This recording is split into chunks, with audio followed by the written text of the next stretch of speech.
ভাস্কর, আজকে কথা বলবো যে রাজ চক্রবর্তীর সঙ্গে মানে রাজদার সঙ্গে মিঠুন চক্রবর্তী স্যারের একটা বই হবার কথা ছিল।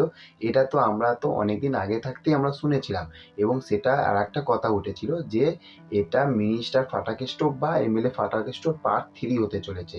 কিন্তু হ্যাঁ, এটা কিন্তু কিছুদিন পরে কিন্তু একদম কনফার্ম একটা নিউজ আপডেট এসে গেছিলো যে রাজদার সাথে মিঠুন চক্রবর্তী স্যারের একটা বই হবে, কিন্তু সেটা কিন্তু কোনো মিনিস্টার ফাটাকেষ্ট বা এমএলএ ফাটাকেষ্ট না। সেটা একটা কিন্তু মানে কি বলবো, একটা কমার্শিয়াল ফুল মাসালা অ্যাকশন মুভি কিন্তু হতে চলেছে। এবং রাজদা যে কি লেভেলের যে অ্যাকশন মুভি তৈরি করতে পারে সেটা আমরা আবার প্রলয়তে শাশ্বত স্যারের অভিনয় দেখে কিন্তু আমরা কিন্তু বুঝতে পেরে গেছিলাম কিন্তু। তো সেখান থাকতে আজকে আর একটা ব্যাপক লেভেলে 100-এর মধ্যে 100% একটা কনফার্ম একটা আপডেট এসে গেছে যে রাজ চক্রবর্তী স্যারের সঙ্গে মিঠুন চক্রবর্তী স্যারের যে বইটা হওয়ার কথা ছিল সেই বইটা কিন্তু এসবিএফ এর পর্দায় হতে চলেছে। এবং এইটা কিন্তু 11ই মার্চ থাকতে কিন্তু শুটিং আরম্ভ হয়ে যাবে। সেইখানে আমরা অভিনয় করতে দেখব মিঠুন চক্রবর্তী স্যারকে, তো অবশ্যই অভিনয় করতে দেখব, কিন্তু তার সঙ্গে আমরা এই যে রাজদার যে বইটা, এই বইতে কিন্তু আমরা অভিনয় করতে দেখব যে ঋত্বিক চক্রবর্তীকে।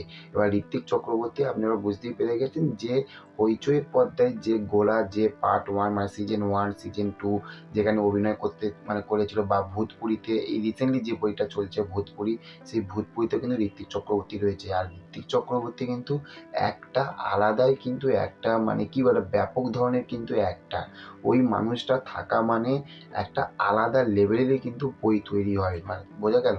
তো সেখান থাকতে একদিকে মিঠুন চক্রবর্তী স্যার, একদিকে ঋত্বিক দা, আর এদেরই পুরো কম্বিনেশন হচ্ছে আমাদের রাজদা। তো রাজদার বই মানে হচ্ছে যা ধামাকাদার একটা বই হতে চলেছে, আর যেখানে মিঠুন চক্রবর্তী মানে মহাগুরু রয়েছে, তাই সেই বইটা কি লেভেলের হবে ভেবে দেখুন। আর 11ই মার্চ থাকতে এই বইটা শুটিং আরম্ভ হবে। তবে হ্যাঁ, এই যে মার্চ মাসে মিঠুন চক্রবর্তী স্যার আলাদা কাজের জন্য কিন্তু বিজি থাকবে। উনি এদিকে শাস্তি মুভিরও শুটিং চলছে, তো আগে শাস্তি মুভিতে যাবে।